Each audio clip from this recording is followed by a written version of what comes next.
aku Arifna. Makasih banyak untuk kalian yang udah klik video ini. Semoga kalian suka dan bisa nonton video ini sampai akhir. Nah, di kesempatan kali ini, Arifna bakal bawain cerita tentang kecelakaan pesawat yang terjadi di tahun 1991. Nah, di kejadian kali ini, ajaibnya, semua penumpang dan awak-awaknya itu selamat, gak ada yang meninggal satupun. Nah, gimana cerita lebih lengkapnya? Yuk langsung kita bahas. Check it out! Cerita ini dimulai pada hari Rabu, tanggal 30 Januari 1991. Nah, hari itu cuaca terlihat sangat cerah, nggak ada tanda-tanda kayak mau ada cuaca buruk gitu.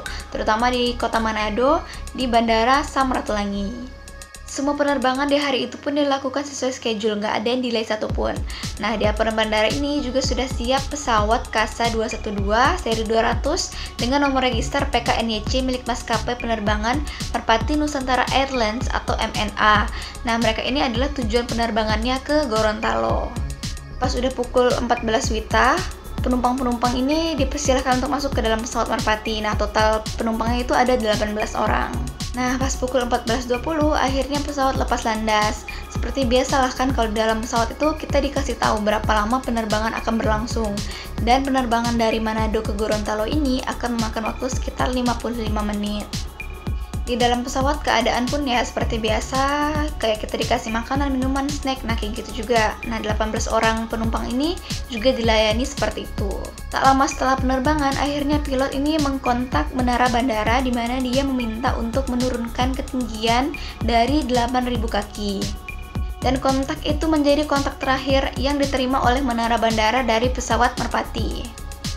Dari menara bandara ini, mereka terus menunggu kabar dari pilot.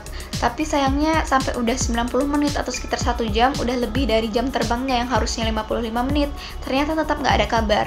Dan akhirnya pesawat Merpati ini dinyatakan dalam bahaya dan hilang.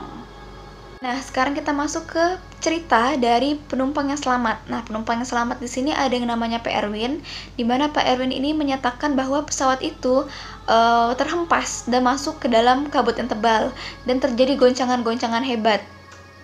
Sampai akhirnya pilot itu memerintahkan kepada semua penumpang untuk menggunakan sabuk pengaman. Dan setelah itu goncangan tetap terus terjadi dan bruk, itu goncangan yang paling keras katanya. Sampai saking kerasnya itu salah satu sabuk pengaman penumpang itu ada yang putus. Setelah itu pesawat itu nggak bergerak sama sekali, mesinnya juga mati, dan para penumpang ini juga kebingungan apa yang sebenarnya terjadi. Dari jendela itu mereka cuma bisa melihat kabut yang tebal. Seluruh penumpang itu cuma bisa diam aja mereka, dan akhirnya pilot mengatakan bahwa mereka baru saja mengalami kecelakaan. Seketika itu juga semua penumpang itu menjadi panik, dan ternyata diketahui akhirnya bahwa mereka itu pesawatnya tuh nyangkut di atas pohon di dalam hutan. Setelah kepanikan agak mereda, akhirnya mereka tuh sesama penumpang saling mengecek apakah mereka itu ada terluka atau tidak. Dan setelah dicek-cek ternyata semuanya alhamdulillah aman, paling cuma luka-luka lecet aja. Mereka itu sama sekali gak ada yang berani untuk keluar dari kabin karena cuaca di luar itu agak ekstrim katanya. Selain berkabut, itu juga hujannya sangat deras sekali. Jadi mereka cuma memutuskan bahwa mereka akan berlindung dan tetap ada di dalam kabin pesawat. Tapi lama-kelamaan mereka itu mulai kehabisan oksigen dan akhirnya mau gak mau mereka itu harus keluar dari kabin. Mereka keluar dari pintu depan dan karena ini nancap di pohon kan, jadi mereka tuh turun dari ranting-ranting pohonnya itu untuk sampai ke tanah.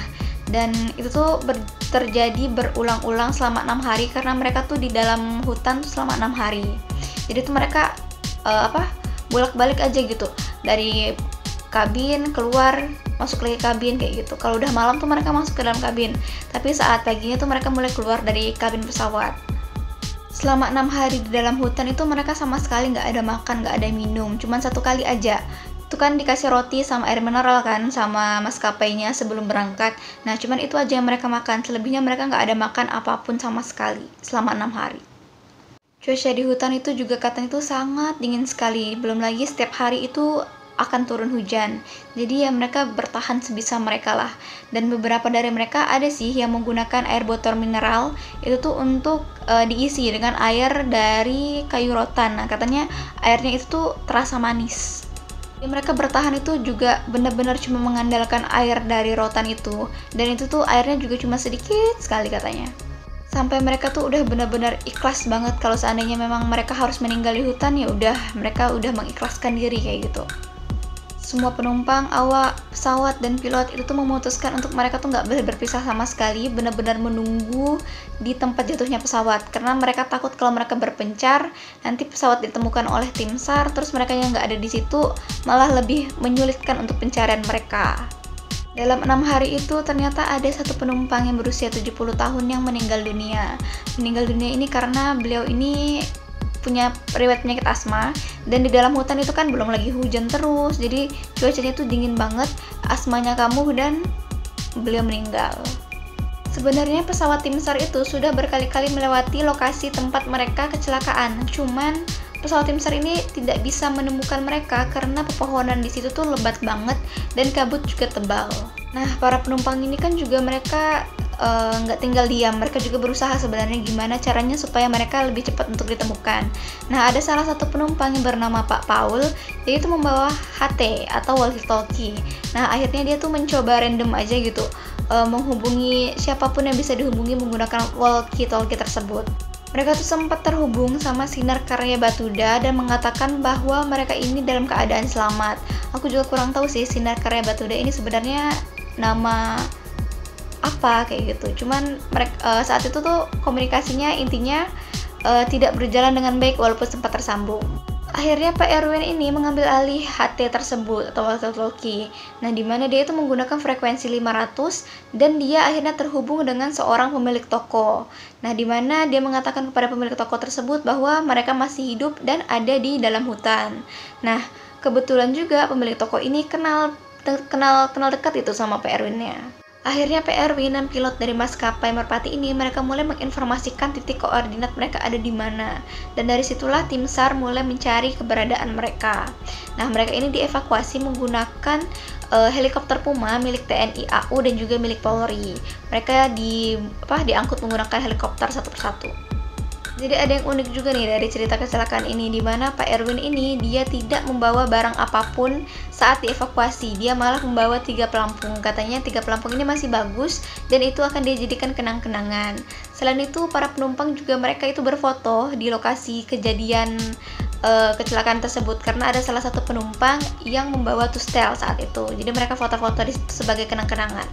Tapi Pak Erwin pun mengatakan bahwa dia sebenarnya sangat trauma kalau harus naik pesawat. Bahkan dia sekarang udah nggak mau naik pesawat lagi. Mau dibayar berapapun katanya dia nggak mau naik pesawat lagi saking traumanya karena kejadian kecelakaan pesawat tersebut. Oke guys, jadi itu cerita untuk hari ini. Dan aku minta maaf kalau ada kata-kata aku yang salah selama bercerita, atau mungkin masih terlalu belibet banget ngomongnya. Aku minta maaf. Kalau masih penyampaiannya juga kurang bagus, aku minta maaf. Intinya aku minta maaf atas kesalahan-kesalahan aku di video ini. Dan juga makasih banyak untuk kalian yang masih bertahan nonton sampai detik ini. Akhir kata, jangan lupa untuk like, share, dan subscribe. Semoga kalian suka sama video yang udah aku buat. Dan sampai jumpa di video selanjutnya. Bye!